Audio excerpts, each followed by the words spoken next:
The Memphis Grizzlies have had just an absolute roller coaster of an offseason, and it's a lot to unwrap. So we're going to be talking all about that today. We're also going to be talking about how I think Jaren Jackson Jr., not John Morant, who just got suspended for just being an idiot. This could be a blessing in disguise, though, for the Grizzlies. Give the keys to Jaren. I'm gonna be screaming that all season long. They move on from Dylan Brooks. They move on from Tyus Jones in the offseason. So it's going to be a little bit of a new look Grizzlies team next year after bringing in a guy like Marcus Smart. You trade for Josh Christopher. You bring in Jaren Jackson in the draft.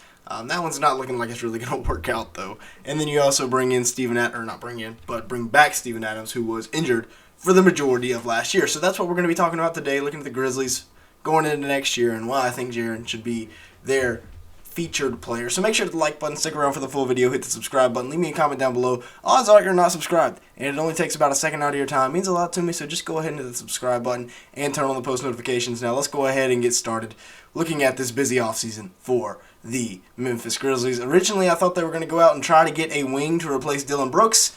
In the Kristaps Porzingis trade, they end up trading Tyus Jones, who was really their only asset to go out and get a wing. But with John Morant being suspended, they needed another guard, and Marcus Smart brings that grit and toughness. He can also play the point guard spot, something that Memphis hasn't seen in a while in that grit and toughness ever since the grit and grind Grizzlies from a while ago. Now, 11.5 points per game, 6.3 assists, and 3.1 rebounds for Marcus Smart. He's a guy that can do a little bit of everything when it comes to defense, offense, 42% from the field, 34% from 3, 1.5 steals. So still not exactly an elite weapon on the offensive side of the ball in terms of efficiency or anything like that, but overall, I think he's a good asset. 3 years, $60 million left on his contract, so we will see what happens there. But I think he's going to be in Memphis for a good while, and I think that is a good thing for Memphis fans. He thought he was going to be in Boston his whole career. Turns out he wasn't. Also, we got to talk about the minor ads here. Josh Christopher, a former 5-star recruit. Same thing with Jaren Jackson. Both former 5-star recruits had a lot of hype coming into college, and then due to injuries and just their team being terrible, kind of underperformed and fell way down in the draft. Josh Christopher was still a first-round pick, but Jaren Jackson was a late second-rounder. So, yeah, both of those guys, maybe they can crack the rotation at some point this year. Now, 25 games for John Morant. I mean, he was being stupid, but does he really need to be suspended 25 games? I mean, it's Instagram Live. He can do what he wants. Am I wrong?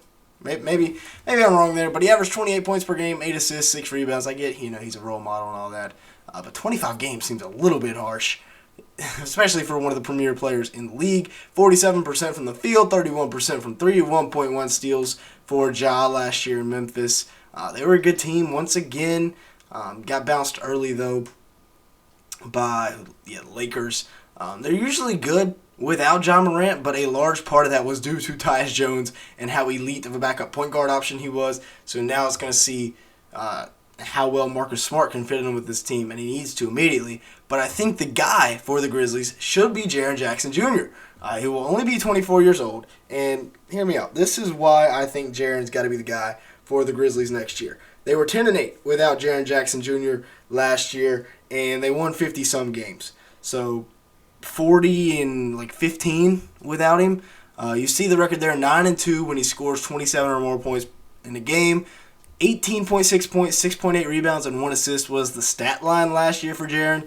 But he's so much more than just an offensive player. He's such a weapon on defense that anything he gives you offensively is honestly just a bonus. But what he's giving you offensively right now is extremely efficient.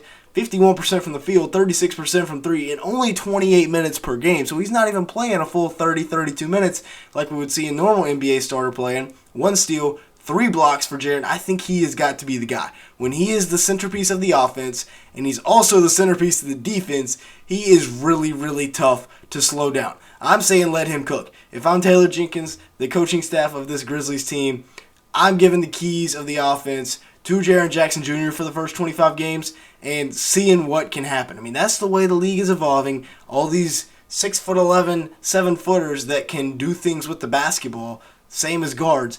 I think that's what you got to do. I mean, at least experiment with it.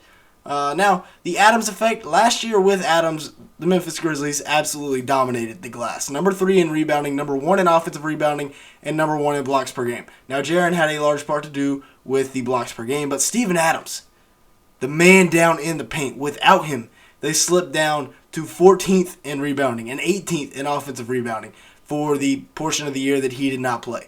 That is a huge effect. He was one of the most impactful players in this league that doesn't get talked about enough. Not only with his rebounding, but also with his screening off the ball. Just an overall it guy for this Grizzlies team. Another one of those guys, along with Marcus Smart, that, grit and grind, bringing that back to Memphis. Now, let's take a look at the guard rotation because it is going to be a little bit thin to start the year off. We talked about Marcus Smart already. We talked about they brought in Josh Christopher to help with depth a little bit. But they got Luke Kennard and Desmond Bane. And those, other than Marcus Smart, they really got 3 guards this year unless they make another trade. Of course, until Ja comes back. Desmond Bane averaged about 21.5 points, 5 boards, 4.5 assists last year. He had a solid year. Wouldn't be shocked to see him play some of the small forward spot. But the Grizzlies have a huge hole in their roster at the small forward spot, which we're about to talk about. 48% from the field for Bane this year, 41% from 3, and about a steal a game as well. Now, Luke Kennard was absolute dynamite for the Grizzlies last year. 11.3 points per game, 2.3 rebounds, 3.1 assists. Now, he only played in about 24 games, but he shot at 54% from 3 in those 24 games last year for the Grizzlies, which is absurd. On 6 attempts per game is crazy. Now, let's take a look at the lineups, and before you click off the video, I need some help. I have no clue who to put as a starting small forward. Is it John Conchar? Is it, I might have butchered that name, is it Zaire Williams? Is moving Desmond Bane to the 3 the answer? And I think this is something that the Grizzlies are still figuring out themselves. We could definitely see a trade for a 3 for the Grizzlies. But right now, without Ja Morant, this is what the starting lineup is looking like. Again, the small forward spot to be determined. But we got Marcus Smart, Desmond Bane, and then Jaren Jackson Jr. and Steven Adams. It's a good core. Once you get Ja back, I think you move Desmond Bane to the 3. I really do. He played 86% of his minutes at the shooting guard position last year, I believe. And then the other 14% was at the small forward spot. So he can do it, but we will see. Again, wouldn't be shocked to see them make a move for another wing. Taking a look at the bench, you got guys like Josh Christopher, Luke Kennard. Again, without guys like Ja Morant, it's going to be tough. And this team really doesn't have a true backup point guard either. Would have loved if they would have kept Kennedy Chandler. He's elsewhere now. But the bench consists of Luke Kennard, probably as that 6-man, maybe Santi, maybe David Roddy, Brandon Clark also giving you good minutes. So those 4 guys are good pieces off the bench. Again, once Ja comes back, you'll have that full 10-man rotation, with, again, the 10th man to be determined. But we shall see. Again, let me know your thoughts down in the comments below because I'm a Hornets fan, but I feel like I know a good bit about the Grizzlies. So I'm kind of putting this lineup together. Again, Jake LaRavia could even be the starting small forward for this Grizzlies team. We have yet to see. G.G. Jackson will definitely be spending most of the year in the G League. And then you also got Xavier Tillman there for depth purposes. I think this is a really deep Grizzlies team. Deeper last year for sure. But, they're still very deep this year. And I think, like we talked about, it has to run through Jaren Jackson Jr. That will be, the truth about the Memphis Grizzlies this year. It's got to be Trey J with the ball. I'm actually a pretty big Jaren fan. I like the way he plays. And again, that's where the NBA is going.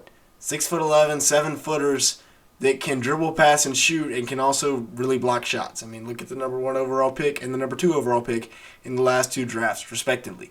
Now, that being said, that's going to be it for today's video. Thank you so much for watching. Make sure to the like button and the subscribe button. Also, leave me a comment down below as it really helps us out in the YouTube algorithm. If you want to see more NBA content, this is the place to be. And with all that being said, thank you so much for watching today's video.